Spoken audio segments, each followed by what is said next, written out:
Yeah, I wanted to do a recap of UWM Live because there's some specific things that I really picked up from some of the speakers, from the event. I mean, we had some pretty big name people. Bill Belichick came, I'm pretty sure he has the most Super Bowl wins. He coached Tom Brady, which apparently 2 years ago, Tom Brady came and spoke at UWM Live. I'm like, if they would have told me that, I would have definitely talked more people into coming. I didn't know that. I mean, I don't really know Bill Belichick very well at all, but he wasn't maybe the best speaker. He said some things that were great, but it's just, you can tell that speaking isn't his go-to thing. So he's not too sure what to share. Mm-hmm. And he started off the whole thing with, by the way, I know nothing about the mortgage industry, so it was pretty funny. Yeah. And then we also, who was the other big name? I mean, there's Barry Habib, for anyone who knows, MBS Highway, or, pays attention to economists, big time economists. He's an award-winning economist. He gets these glass. What do they call that glass ball? Prophecy people. Well, he got some awards. Crystal ball or something? Yeah. So he's won a bunch of crystal ball awards. I don't know who issues it. He probably should have mentioned that, but because he's guessed, what's going to happen with home values and rates and other things like that. But he was a great one too. We had the guy from Selling Beverly Hills on Netflix. Yeah. He's the real estate broker. He's got the 2 daughters that are in his brokerage. He spoke. I missed half of it because I don't know. I think I was on the phone or going to the bathroom or something. Came back. I'm like, oh, it's that guy. But everyone's like, yeah, this was not very good. And you could just tell he was flustered. I don't know. It was really weird. But other speakers were great. The thing that I liked, and we're definitely next year going to, I think we're going to probably create some type of reward program, and that way we can pay for people to go.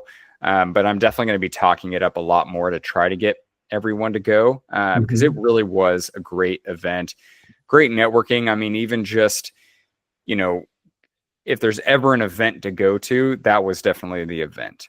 I mean, let's just say that at the end of the last night, we were told to go to one of several different restaurants. I think UWM bought out 4 or 5 restaurants. I mean, bought out the whole restaurant, free food, drinks, whatever you wanted.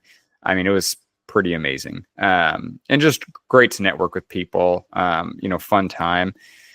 But the thing that I liked and that I noticed the most, because I'm trying to pay attention to, what can I bring, what can help me, as well as what can I bring back to everyone, was we probably had 5 or 6 speakers that were the top mortgage loan originators, not owners of their company, actual producers in the nation. So you had a couple people from New York, people from all over, people who had created their own TV shows in their towns, people who had huge followings on Instagram and podcasts. And the number one thing all of their presentations were about, I mean, yes, there was one that even doubled down on, her presentation was on VA loans and veteran loans, but all of them really focused on making sure that they brought up that an integral part of their business was building relationships with real estate agents. Not a single one mentioned buying leads, having automation that texts and calls the leads, having cool videos that you post online, really ramping up your Google My Business account. I mean, all of that kind of stuff, no one even mentioned. They talked about, mindset for sure, educating yourself, going out, using UWM, leveraging UWM, all this kind of stuff. But what they really focused on when it came to generating business, even the guy who was you had one person who has her own TV show in her town, and she just barely mentioned it because she was talking more about the staff she had hired. But she talked about how she would connect with real estate agents and invite them onto her show. So the thing that most people brought up was that when you reach out to a real estate agent, you need to be very intentional with what you reach out. So same thing that what we're talking about, and several of them brought up list reports, which everyone has access to. I know a lot of people who watch these recordings or might be on the call if someone jumps on late, is that on the commercial side, even if you don't have list reports, which is the marketing tool, we still have marketing tools for you. What one of the guys talked about is he started doing a podcast. He just YouTubed how to create a podcast and spent a lot of time doing it. And he said, honestly, it wasn't that great. And the first few times it really sucked, but I really practiced it. And what I would do is I had something then that I could reach out to an agent and say, hey, I have a podcast. I'd love for you to join. Right. So everyone said, when you reach out to the real estate agents, you need to be intentional with what you're reaching out. It cannot just be, hey, let's grab coffee, let's grab lunch. It should be something like, hey, I have a tool that has a lot of free marketing. I'd love to connect with you to show you how some of the top agents I work with in other areas are using it to close more deals. If it's, hey, I saw you got a new listing, congratulations. I just created this marketing kit for you and your listing. I'd love to schedule a time to talk with you about how some of the top agents I work with in other areas are using it to close more deals and generate more business. Hey, I saw you have a listing that's been on the market for a while. I'm not too sure what's going on with it, but I'd love to help market it. I created this marketing kit. I'd love to show you how some of the top agents I work with in other areas are using it to close more deals. Hey, I saw you have a land listing, right? Once again, go back to the scripts that I posted last week on Discord, because if you just have some go-to lines that you can say, you can tailor fit it based on people's reactions. So those initial calls with people, when people have they're going to have set reactions that you can learn from. You can go back and say, when I say this, I tend to get this reaction, which allows me to then steer the conversation in this direction. But what a lot of them really talked about as well was, what is going to be your follow-up plan? I mean, you can't just have this one conversation with someone and say, hey, I made this tool for you. Let me know if you have anything. And they say, great, I'll look into it. And you just leave it be. Hell no. You're going to lose business. I mean, you're already putting in the work and effort to have that contact with someone. You need to have a follow-up plan. So I posted a video on Discord about creating a follow-up plan. And we're going to have essentially in our CRM, Lendered. So anyone looking into us or anyone watching the recording, Lendered is our CRM. We're going to be crafting it more so it's more unique to us, and we can definitely do that. But we're going to have some workflows. So when I have a real estate agent that maybe I reach out to about a new listing, there is going to be a specific workflow, is what it's called, that's going to be a follow-up plan specific to that. Because I'm not going to reach out right away. I'm going to wait till Wednesday of the next week and say, hey, how did the weekend go with your listing? Do you have any offers that you're wondering how to qualify, like how their qualification is? I can always help, review what might be the best, most qualified person based on the pre-approval, right? I'm not calling them to say, hey, did you get any leads that you can send my way? I'm going to start off by asking them something unrelated to that. Then at the end of the call, I'm going to say, by the way, did anyone come through your open house that you want me to help follow up with? I'd love to create some videos for you that I can send to them. I've noticed that gets great traction with people and gets them excited about looking. There's so many different things. So look for that. What's going to happen is you're going to get a task assigned to it. So you're going to be able to go back in and you're going to see, oh, hey, there's a task that I need to do at this point with this person. What I'm trying to do with Lendered is help everyone not have to think about what they do next. You just go into Lendered and you see, hey, there's a task for me to do whatever. I'm just going to do that. Now I move on to something else. And that way it's going to help you stay more organized. So that was the big thing. I mean, obviously they really I had AI make this presentation really quickly. So if there's typos, it's because of AI. But communicating, your strategies, it's finding ways to collaborate with them, to continue to talk with them. And that's what our follow-up plans are going to do. My goal is not, right, I play pool in this pool league. I'm not super great. And I mean, these people are crazy good, but they're like, you got to think 3 moves ahead. It's the same thing with this. It's okay, if I'm going to reach out about this, it's because I know I'm going to follow up on this date about this, and then I'm going to follow up a week later about this. You can do that with commercial agents. You can do that with whatever you want, but this is what you have to put focus in. I'm intentionally reaching out about something specific rather than, hey, I'm cool, let's grab coffee, right? And I'm going to follow up with this strategy. Because your goal is, I want to get to 30 to 50, ideally 50 real estate agents who have expressed interest in working with me. Because from that list of 50, you're going to get 10 to 15 people who are going to absolutely be loyal to you and send you business. It just, depending on the market, might be hit and miss on how often they send you business. You're going to get a third that are really hit and miss on if they're even going to do anything in the industry. And you're going to have a third that you're going to evaluate over time and kick them out and put in new people. Once again, it's important to dedicate either, pick 3 things you're going to do, dedicate half an hour or an hour each week to those things, because that's going to create a habit. That habit is going to allow you to continue to prospect for business when you get busy in this industry, which that is what a lot of speakers talked about. You had one speaker who she talked about creating a tribe. And she had said that she liked to work with people who were like-minded to her, and she found a common interest with them. So she was big on social media and going through people in her area, real estate agents, following them on social media, seeing what they posted, and then reaching out and saying, hey, I like your posts. I think you and I are very like-minded. I'd love to collaborate with you. Here's some ideas I have. Can we set up a time to talk? You had the next speaker who was the veteran person. So she, I forgot exactly what she said about how she reached out to real estate agents, but it was intentional about a specific loan program to help her get more veteran clients and win more deals.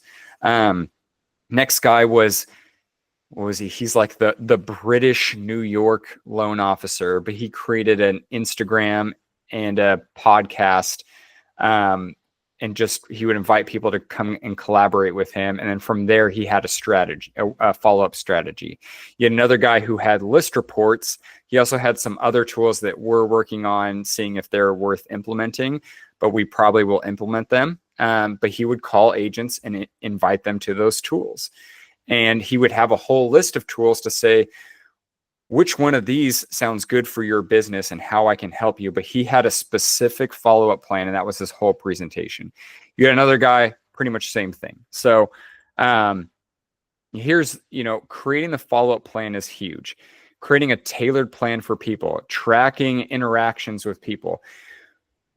I'm not big on scripts, but when you have a go-to thing that you're going to say and a go-to follow-up questions, a go-to follow-up strategy, is you start to figure out a common reaction people have.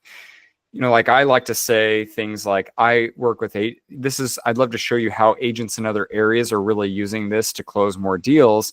It's kind of like that fish on a hook, like, hey, I've got a great strategy that I know other people, not your competition in our area, in other areas, and how they close more deals. It's like, who's not going to reach out and say, well, yeah, how are they closing more deals? Rather than saying, hey, here's all of the facts about what I just invited you to. Good luck. It's like, no, I want you to get on the phone with me so that we have one-on-one calls, because then I can track what I say from there. If I put more focus into the shareable links, or I give you way too much, if my presentation is super long on list reports, and then I notice you don't do anything, that's what happened to me, then I'm going to have one call where I focus on one aspect of list reports. Then I'm going to reach out a week later and have another call about another aspect of list reports and how I can help you. Then 2 weeks later, I'm going to have another call, and now I'm going to evaluate from there. So create a strategy, because it's easier to be able to use Lender to create notes, because you can go back and you can say, hey, I'm noticing these people aren't doing A, B, C, X, Y, Z, or I'm noticing I'm not getting any leads from them, or whatever it might be. And honestly, get their feedback. Even if the next follow-up call is, hey, so what do you think of list reports? Like, have you used it yet? Or do you feel overwhelmed? because they're going to give you insight on right then and there of what. No one's just going to naturally come and give you feedback. I mean, some do, but most do not want to offend you, even though list reports is not your tool. So get the feedback. It's funny because I didn't even ask it to put that bullet point in. The next thing I wanted to talk about, which were the big announcements that UWM had. So they really announced quite a few things. I mean, they revamped their whole website. The thing that I like about UWM, and this is true for those of you just doing commercial loans, is they've really gamified using the system correctly. So what we are going to be implementing, and I'm looking for the tools right now, and I just want everyone to be prepared, really get used to using Lendered. Spend a decent amount of time figuring it out, getting used to it. Ask me for help on why, like, hey, put yourself in a contact before you do anything. In as a contact before you do anything. You want to set up an automatic email that goes out, test it, see if your email signature is in there, see what's going on with it, and then ask me, hey, because we need to revamp it a little bit, and we need to create training videos that they don't naturally have around Lendered. So the more you get to know it, the better you're going to be prepared for the new tool that we're implementing, which is going to be a gamification of how to use the system. The thing with the gamification is it's going to allow you to really pick activities that you can focus on that are going to be the top producing ones. UWM does the same thing. So we're going to give a lot of points for new contacts added under real estate agent, residential realtor, and commercial agent. We'll give you points for scheduling one-on-one calls with me every single week. UWM does the same thing, right? It's 20, you get a ton of points for having a 20-minute phone call with Charlie, our account executive. It's the same thing. I've had some of you reach out and say, oh, I'm sending all these emails. And I say, yeah, I see that in Lendered. What is your follow-up plan? And they go, oh, I don't have one. Okay, let me help you. We had another guy who paid a lot of money. I'm not going to say names, paid a lot of money for leads and was not getting anything from it. And he works a second job and he felt very overwhelmed and almost defeated. And I had to tell him it's because leads are not loyal to you. You're just someone on the other end of the phone. If you're working another job that's taking up a huge amount of time, let's be more strategic. But I can't help you if we don't reach out. And it's too easy for people to be silent sufferers or to let just time fly by. So part of your game and getting points is scheduling a one-on-one call. Remember, like, our mission in the company is to work for you more than you work for the company. And we just have to create some type of structure around that because I need you to reach out and ask for the help. There's going to be points around other things around closing deals at some point, but UWM really handles a lot of that. For me, I want to gamify doing things that you need to be doing. The coaching, the implementing follow-up plans, using Lendered more, and adding people to the system so that we can use it to help you. So that's the first big tool. They've revamped and constantly changed their structure for their points as well. But one of the big tools that they added was basically like they're incorporating a CRM. They had a huge announcement about an AI voice that's like a loan officer assistant. So they will help pre-approve people. They'll handle all incoming calls. They will eventually be able to call your leads. They do follow-up calls. It's all right. They talk like it was the most revolutionary thing. It's expensive to pay for it on our own. So I do appreciate that they're implementing it. Don't get me wrong, but it's going to take some time. It's going to take it needs to learn. It's an AI, right? But to me, the biggest thing they announced, which wasn't what they considered the biggest thing, was they're going to have a tool called the next best thing. So when I log into UWM, I have a button that's going to say the next best thing I need to do. It's all related to loans. So when you get really busy, you can go in and say, hey, it's now time for your next submission because you have a date of this. And with turn times, you need to get the clear to close by this time. Hey, you have a rate lock that's expiring. Now it's time to extend your rate locks. You can just go without thinking and click, what's the next best thing I could be doing? And it tells you, right? That way you're not just going to your pipeline and looking at 20 loans you have in the pipeline and saying, okay, what do I need to work on? we are going to be finding and implementing a tool very similar to that into Lendered. So you're going to be able to go into Lendered, and it's going to know if you have deals in the pipeline or not. And if you don't, it's going to analyze and be able to say, okay, well, yesterday you sent out 50 emails to residential realtors about this program, and you set up these follow-up campaigns. You had 3 people reach out and to your emails, or respond to your initial email. The next best thing you can be doing is replying to their emails. Then you go back. What's the next best thing I could be doing? And it's going to be we're going to work on it, but it's going to be generative AI, where it's going to pick up over time. And that's where the gamification is going to be playing in. Hey, other people who at this point that don't have deals in their pipeline go and they do this. So this is what you should do. Hey, we noticed that you haven't added up enough points.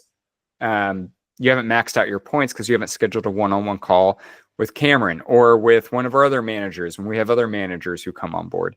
We noticed that you haven't done this training, maybe do this training, so it's going to have a lot of suggestions as to what you should be doing next so that you can really stay organized.